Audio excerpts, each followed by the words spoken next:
Welkom by die Ligpunt Kerk podcast. As Ligpunt Gemeente is dit ons begeerte om God te verheerlik deur disippels te wees wat disippels maak en 'n kerk te wees wat kerke plant. Geniet hierdie week se preek.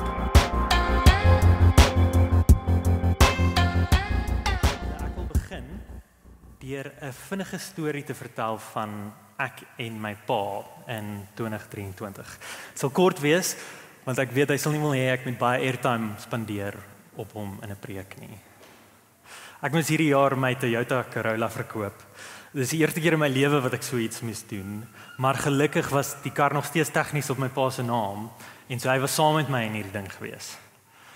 Ek het my karretjie WeBuyCars toe gevat en hulle het 'n redelike goeie prys vir my aangebied. Maar toe maak ek 'n ernstige bargaining blunder. Nee, want ek sê, okay, great, WeBuyCars het vir my goeie aanbod gegee. Kom ek gaan nou WeBuyMotors toe en kyk of hulle 'n beter prys vir my kan aanbied. Maar toe sê ek vir hulle wat WeBuyCars vir my sou gee. Dit is 'n blunder, julle. Net so verloor ek al my bargaining krag, want hulle kan net dit match. Hulle hoef nie vir my meer te gee as WeBuyCars nie. En my pa skud sy kop. Hy sê vir my, Stefan, die eerste reël van karre verkoop, die ou wat eerste die prys op die tafel sit, verloor altyd. En ek sê, ja, jammer pa, ek voel so sleg, ek berou. Ek het die bargaining power by die drein afgegooi. Wat moet ek doen? En ek pleit by my pa en hy sê, my seun, dis reg, moenie worry nie. Leer nou uit jou foute uit en as die ou kom, laat ek met hom bargain. En ek sê, ja, natuurlik, ek kan nie bargain nie, ek weet glad nie om dit te doen nie. Jy het duidelik meer ervaring, so ek gee dit vir my pa oor. Kom ons kyk hoe dit gedoen word. Kom ek leer by die meester. Die man van die maatskappy kom toe en hy vra vir ons oor die wat soek julle vir die Toyota Corolla. En daar maak my pa die eerste move en hy sit 'n prys op die tafel neer. Violation van reël nommer 1. En as 'n oomblik van stilte en die ou sê, nee, is te veel, ek kan nie dit doen nie. En hy gee vir ons 'n lae offer wat pretty much WeBuyCars is. My pa bly so oomblik stil en hy kyk na my en hy sê vir jou, dit klink goed. Geen back and forth nie, geen hoor jy hier is 'n hoër aanbod wat ek soek nie. Net, dit klink goed. En ek en my pa staan terug en hy fluister vir my, Stefan, ek is nie baie goed in bargaining nie. Dit is 'n storie wat hierdie jaar gebeur het, wat ek regtig vir 'n lang tyd in my hart sal ronddra. Dit is my baie meer werd as die ekstra geldjie wat ek sou kon kry as ons geweet het hoe om te negotiate. Die rede hoekom ek die storie vandag vertel, is omdat ek 'n les geleer het hierdie jaar. Ek het 'n les geleer met betrekking tot 'n kind teenoor sy ouers. Ouerskap, 'n kind-ouer verhouding. Ons is in hierdie 2 weke reeks getiteld Lesse geleer. En laasweek het ons gekyk na hoe die heiligheid van God, soos wat ons hom sien in al sy glorie, en soos wat ons sy genade in daai posisie van heiligheid sien, dit ons harte aanspoor, aanmoedig, aanwakker om te lewe vir hom. Vandag wil ek 'n persoonlike les met julle deel oor my verhouding met my ouers. Ek het agtergekom in hierdie jaar dat my perspektief op my verhouding met my ma en pa bietjie verander het. Ek het agtergekom dat die landskap van die verhouding verander het en dat daar groei plaasgevind het, dat daar herstel van ou wonde plaasgevind het. Nie perfek nie, maar wraggies 'n verandering. En hier's wat ek graag wil hê ons moet sien. En wat ek graag wil hê ons moet saam toepas as 'n gemeente. God het my geleer om spesifieke evangeliewaarhede toe te pas in my verhouding met my ouers. En dis dan rede nommer 1 hoekom ek graag met julle vandag wil praat. Dis 'n les wat ek geleer het. Maar tweedens, ek dink nie dit is 'n les wat baie uniek spesifiek hoort te wees tot my nie. Dit is nou Desembertyd en Desembertyd is gewoonlik familietyd. Elkeen van ons hierso gaan tyd spandeer saam met ons kinders of ons ouers, ons skoonouers, ons stiefouers. Dit mag wees dat ons familieverhoudings baie goed gaan en dat dit 'n baie lekker tyd gaan wees saam met ons familie, saam met ons ouers, maar dit mag ook wees dat dit nie die geval is nie. Dit mag wees dat ons juis uitgedaag gaan word, dat ons gaan sukkel om tyd te spandeer in daai verhoudings. Daar mag dalk kwaad wees in 'n verhouding of seer, frustrasie.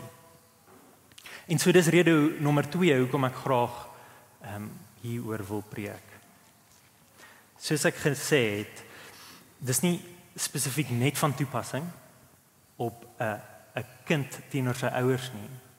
Hierdie waarheid geld vir al ons verhoudings. So ek wil jou uitnooi as jy voel dat dit praat spesifiek met jou in 'n verhouding met iemand anders, pas dit toe. Maar kan ek jou uitnooi vanoggend om spesifiek Kolossense 3 te sien deur die lens van 'n kind teenoor sy ouers. Met dit alles saam, kom ons gaan na God se woord toe en ons sien wat hy vir ons wil leer. As julle julle Bybels het, maak asseblief oop by Kolossense 3 vers 12 tot 14.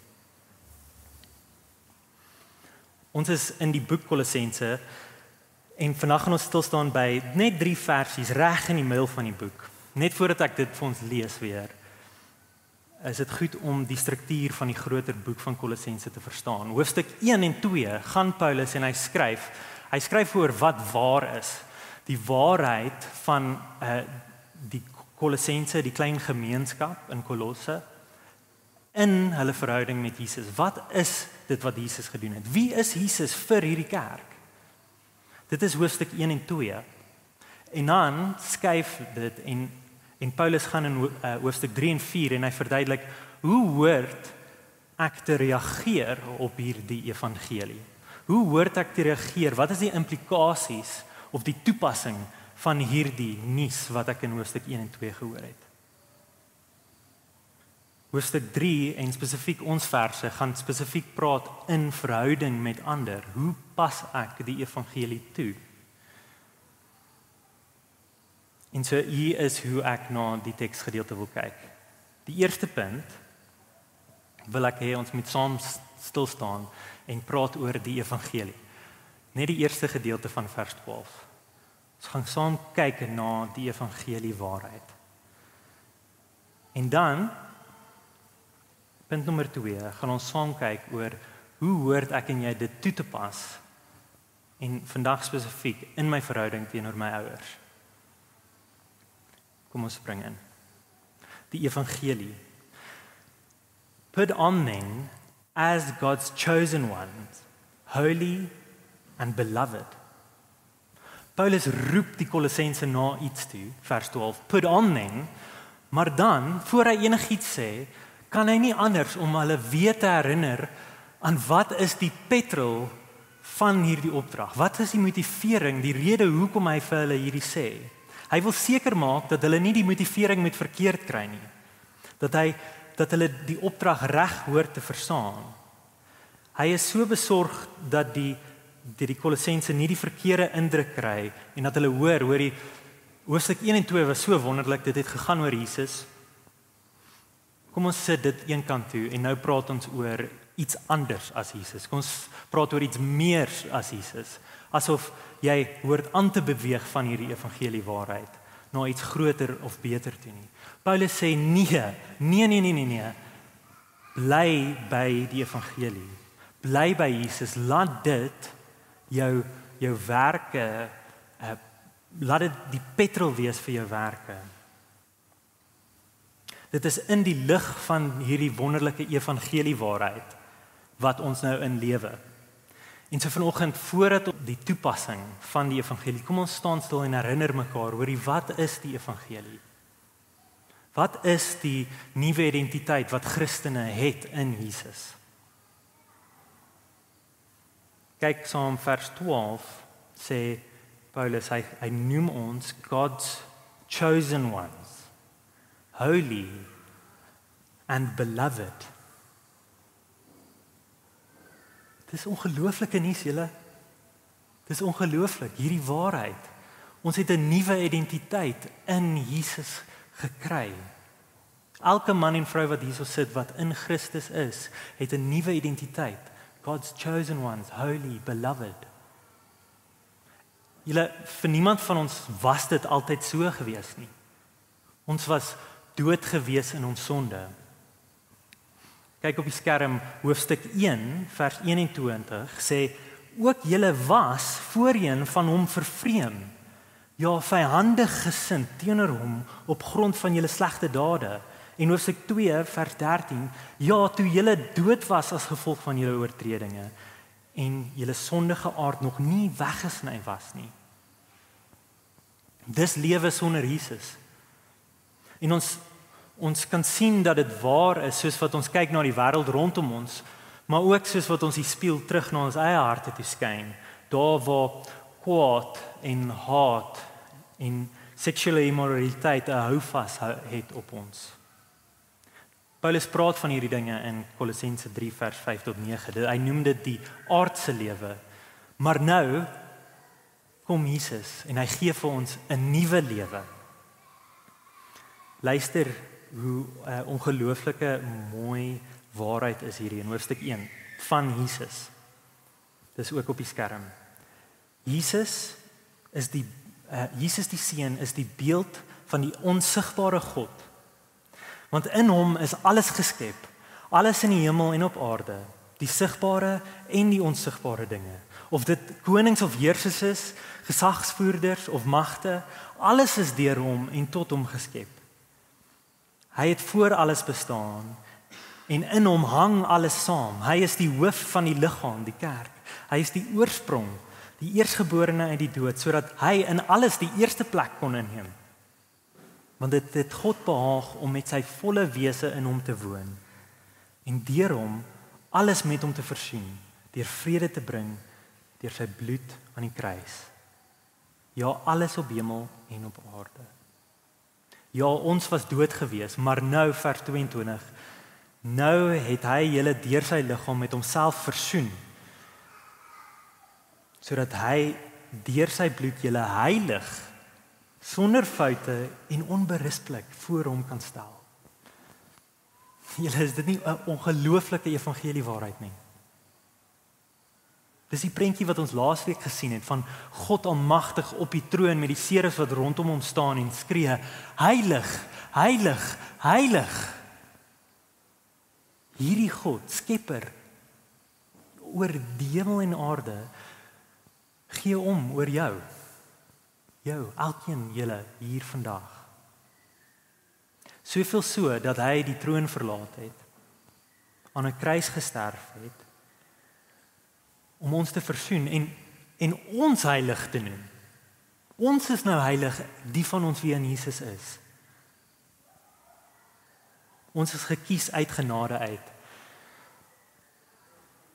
God van die heelal het ons lief. Julle mag dit julle bemoedig soos wat julle in hierdie vakansietyd ingaan, soos wat julle in hierdie laaste paar dae van Desember ingaan. Mag dit julle harte aanwakker vir Jesus. Ons het 'n nuwe identiteit. Ons het 'n nuwe status. Ons het 'n identiteitsverandering deurgaan. Daar's 'n movie in 2001 wat uitgekom het genaamd A Knight's Tale. Hier's 'n prentjie van A Knight's Tale. Ek weet nie wie van julle dit gekyk het nie. Dit gaan oor 'n peasant. Sy naam is William, as ek dit reg onthou. Hy maak asof hy 'n status het. Hy maak asof hy 'n ridder is, 'n knight is, sodat hy kan deelneem in jousting, uiteindelik om sy status te kan verander. Hy wil nie meer 'n peasant bly nie. En die vraag van die hele movie is, kan hierdie man sy identiteit verander? Kan hy waarlik 'n Knightley's titel bekom? En as jy die fliek gekyk het, sal jy weet dat op die ou einde dit wel gebeur het. Hy het die titel van Knight gekry. Die prins van Engeland het aan hom verskyn en gee vir hom hierdie titel. En so wat ons leer, of at least wat ek geleer het uit die movie uit, is sy identiteit het verander, maar dit was net verander deur die gesag wat oor hom gestaan het, die prins van Engeland, wat vir hom hierdie nuwe identiteit kon gee. Dit is net prins Edward wat hom raak gesien het, en wat dit goed gedink het om vir hom 'n nuwe status te gee. En ek dink op 'n soortgelyke manier roep Jesus ons. Hy wat gesag en autoriteit oor ons het, hy roep ons om ons ou identiteit te verruil vir 'n nuwe lewe in hom te vind. Ons ou lewe is dood en ons lewe nou in hom. Hierdie is 'n crucial punt om by te begin vanoggend. Ons moet die evangelie verstaan voordat ons dit kan toepas op ons verhoudings. Elkeen moet sien dat as ons hoop en vertroue in Jesus Christus plaas, het ons lewe in hom. En so kan ek vir jou vra, het jy al tot hierdie besef gekom vanoggend? Is hierdie woorde van vers 12 waar? Dat jy gekose is, dat jy geliefd is, dat jy heilig is. Dit is aan die een kant, dis die eerste ding wat ek wil ons moet sien, die evangelie. En nou met dit roep Paulus ons na dit uitleef in verhoudings, om dit toe te pas. Hy help ons om die evangelie waarhede te verstaan op 'n dag-tot-dag lewe. En dit is dan die tweede ding waarna ons gaan kyk. Hoe word hierdie evangelie toegepas? En ek wil spesifiek vra, hoe pas ons dit toe in ons verhouding met ons ouers? Put then on compassionate hearts, kindness, kindness, meekness, and patience. Bear with one another, and if anyone has a complaint against another, forgiving each other. As the Lord has forgiven you, so you also must forgive. Hierdie is die kenmerke van 'n nuwe lewe in Christus. Dit is regtig baie behulpsaam dat Paulus vir ons hierdie gee, vir ons om te weet, wat is die kenmerke van 'n nuwe lewe in Christus? Dis hierdie dinge. Dit lyk dalk nie van die oog af fancy of flashy, trendy nie, maar hierdie is waar ware lewe lê. En dit is moeilik om te bekom. Vers 12 van die Afrikaans sê dit is meelewing, goedheid, barmhartigheid en geduld, verdra mekaar. En Paulus roep ons om hierdie dinge primêrlik uit te lewe in ons gemeenskap met ons broers en susters in die geloof, maar ook teenoor ander wat van die buitekant af binne-in kyk. Nou ek mag dalk dink dat ek die evangelie goed verstaan. Ek mag dalk dink dat ek hierdie waarhede aan vashou. En ek kan dalk self dink ek is nogals 'n geduldige persoon. Maar dit is vir my opvallend hoe moeilik dit is om hierdie dinge toe te pas wanneer dit kom by familie. Stem julle saam? Daar is nie 'n plek wat dit moeiliker vir my is om geduldig te wees as in my verhoudings met my broers en susters, my familie nie, maar spesifiek in my verhouding met my ouers. Sodra 'n storie bietjie te lank aanhou, dan raak ek frustreerd. As my pa sukkel met sy foon, dan wil ek dadelik net die ding by hom gryp sodat ek dit vinnig kan uitsort. En as hy dit nie vir my doen nie, dan sê ek, ja, hy's hardkoppig. Maar eintlik wat dit is 'n draak van ongeduld wat in my eie hart opkom. Sodra hulle iets doen wat aan 'n sensitiewe snaar raak, dan voel ek of hulle besig is om my aan te val. Julle, ek glo nie ek is die enigste een nie. Ek glo nie ek is die enigste een nie. Ek dink ons almal sukkel met ongeduld teenoor ons ouers en om ons ouers te verdra. En dis een ding wat ek regtig bewus geword het van hierdie jaar. Ek het nie baie tyd vir my ouers nie. Selfs al spandeer ek fisies tyd met hulle, is ek nie baie genadevol, gracious in my optrede nie. Ek raak vinnig kwaad, ek lees regtig diep in elke liewe ding wat hulle vir my sê. Ek is maklik hiperkrities en hypersensitief. En ek het agtergekom dat ek nie met hulle kom na die waardes van Kolossense 3 vers 12 tot 14 nie. Wat eintlik vir my hart sê dat ek nie na hulle toe kom in die evangelie nie. Ek kom nie na hulle toe met die waarheid van wat Jesus in my hart gedoen het nie. Hier is nog een voorbeeld hiervan wat ek dink regtig goed is. Vir die van julle wat die boek Screwtape Letters ken, dit is van C.S. Lewis, hy het dit geskryf. Dit is 'n denkbeeldige versameling van briewe tussen twee demone wat correspondence het. Die een ouer demoon skryf vir die jonger demoon en hy gee vir hom wysheid. Hoe om chaos te saai in die wêreld. Hoe om 'n persoon te probeer vang om oor te wen na Satan toe en hoe om hom te probeer wegdraai van Jesus af. Lees saam met my. Hierdie is 'n demoon wat skryf.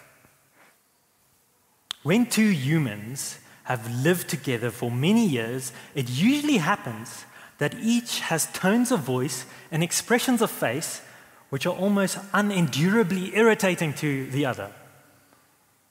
Hier praat die demoon en hy gee dan die raad vir sy jonger demoon. Hy sê, work on that. Bring fully into the consciousness of your patient that particular lift of his mother's eyebrow, which he learned to dislike in the nursery, and let him think how much he dislikes it. Let him assume that she knows how annoying it is, and does it to annoy. If you know your job, you will not notice the immense improbability of that assumption. And of course, never let him suspect that he has tones and looks which similarly annoy her. As he cannot see or hear himself, this is easily managed. Julle, ek het so gesmile toe ek hierdie gelees het. Is dit nie waar nie? Ja, maar toe ek daarin gesit en dink het dit regtig nog als diep gesny. Dit sny tot die hart van die issue. Ek is regtig nie baie geduldig teenoor my ouers nie. Nie dat ek nood het om geduldig te wees nie, dis sonde in my eie hart.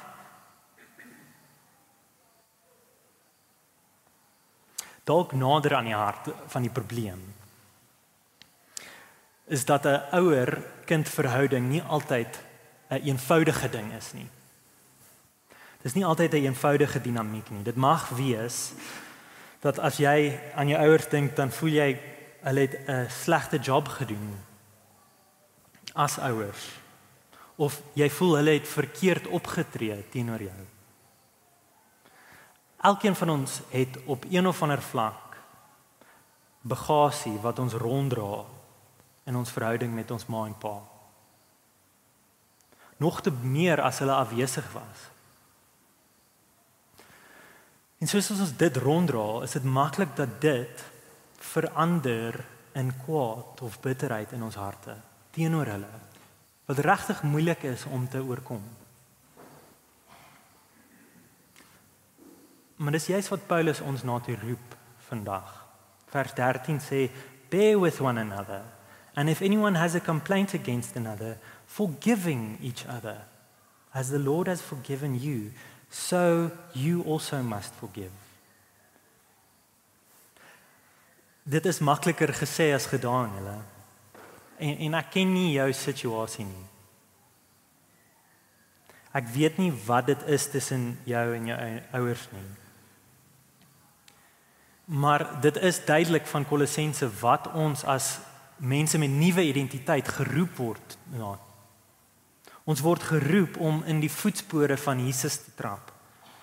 As the Lord has forgiven you, so you also must forgive.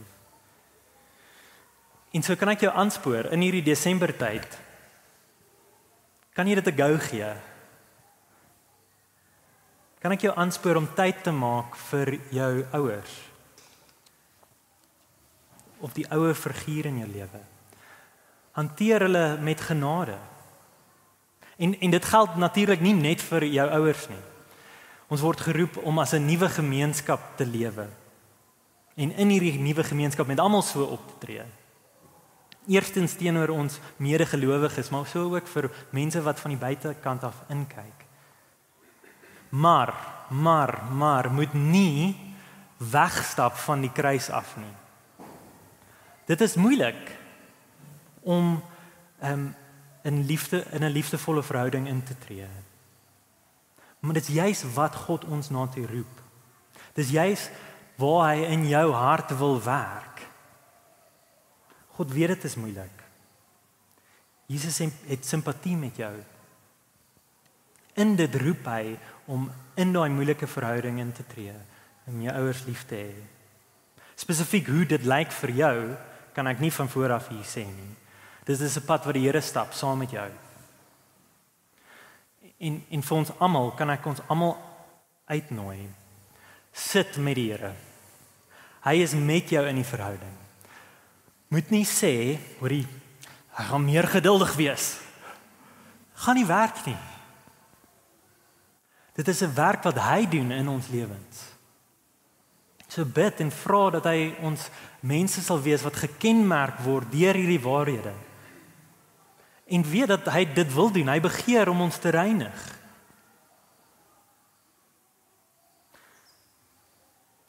Dit gaan 'n tyd vat, veral vir die van ons wat diep wonde het in ons verhouding met ons ouers. Dit mag jare vat. Dit mag aan hierdie kant van die ewigheid nie herstel nie. Maar dit is 'n werk wat hy wil begin doen in jou hart vandag. Vinnig. Hoe het ek hierdie lesse begin leer? Of eerder, hoe het ek geleer om 'n treukie in hierdie pad af te stap? Die eerste manier is dat die Heilige Gees my bewus gemaak het van spesifieke sonde in my hart. Ek het agtergekom, soos wat ek tyd met my ouers spandeer, borrel my hart vol emosies oor en dis op 'n onbehulpsame manier. Dis aan die een kant, maar saam met dit aan die ander kant is dit deur die getuienis van 'n mede-Christen. In hierdie geval my vrou, wat vir my as voorbeeld opgetree het, maar ook in liefde my aangespreek het op plekke waar sy gesien het ek is nie besig om in hierdie pad af te stap nie. My vrou was vir my 'n beeld gewees van hoe dit lyk om in verdraagsaamheid en geduld met mense te lewe, spesifiek omdat sy in hierdie verhouding ingestap het met baie liefde. En so ook het my ouers. My ouers is wonderlik. Ek is baie lief vir hulle. Hulle het net so die verhouding met my vrou approach om te sê, hoorie, ek wil liefde betoon aan hierdie persoon. Ons wil lief wees vir mekaar en uit daai liefde wat hulle vir mekaar gewys het, borrel dit oor, speel dit uit op verdraagsaamheid en geduld as twee voorbeelde.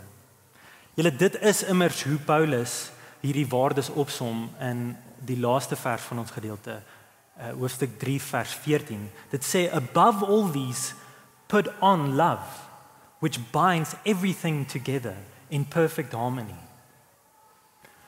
Om in liefde met mekaar op te tree is 'n prentjie van die evangelie. Deur dit het God in my hart begin werk. En so hier's die laaste ding en ek sluit hiermee af. Ek het in die laaste jaar ook diep bewus geword dat my tyd met my ouers nie vir altyd gaan duur nie. Ek gaan hulle nie altyd in my lewe hê nie.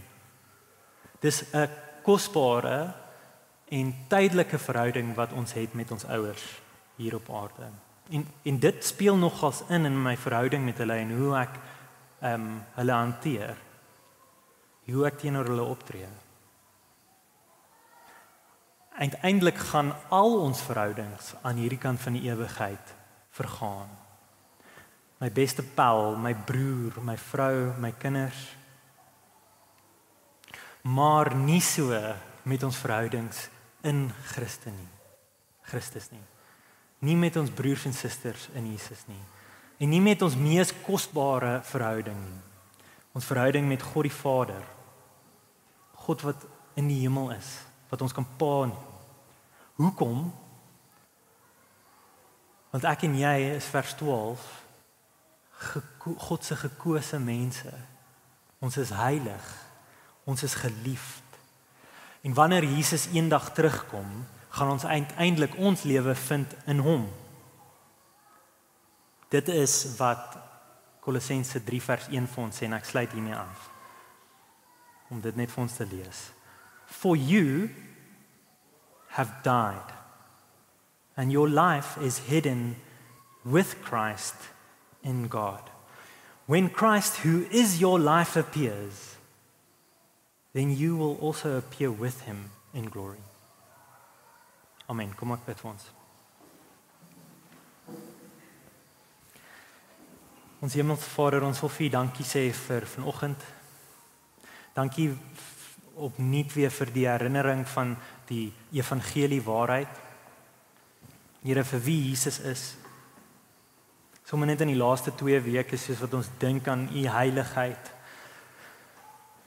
en die krag en die almag. Here, dat U dit goed gedink het om ons raak te sien en 'n pad met ons te kom stap. Here, dankie vir Jesus, U seun wat U gestuur het. Wat aan 'n kruis vir ons gesterf het. Here, ek wil vir U dankie sê vir ons ouers. Elkeen van ons wat hierso sit, is 'n kind van iemand. Dankie vir die lewe wat U vir ons gegee het deur hulle. Here, sal U asseblief in hierdie volgende tyd, soos wat ons in die vakansie ingaan, werk in ons harte. Here, sal U asseblief help ons die evangelie toepas in ons verhoudings met ander, met die mense rondom ons. Here, veral in ons verhouding met ons ouers. Here, dat ons in liefde hulle sal eer. Here, help ons met geduld hierdie vakansie. Here, help ons om in hierdie tyd te werk aan vergifnis, om mense te vergewe in ons harte, Here. En soos wat ons dit doen, Here, sal U asseblief ons help om nie dit uit ons eie krag uit te probeer doen, Here. Maar dat ons sal stop, soos wat ons sien ons kry dit nie reg nie. Dat ons sal dra 'n bron van lewe. En dat ons sal vergewe omdat ons eerste vergewe is. Here, dankie dat ons hierdie dinge kan bid. Ek doen dit in die Here Jesus se naam. Amen.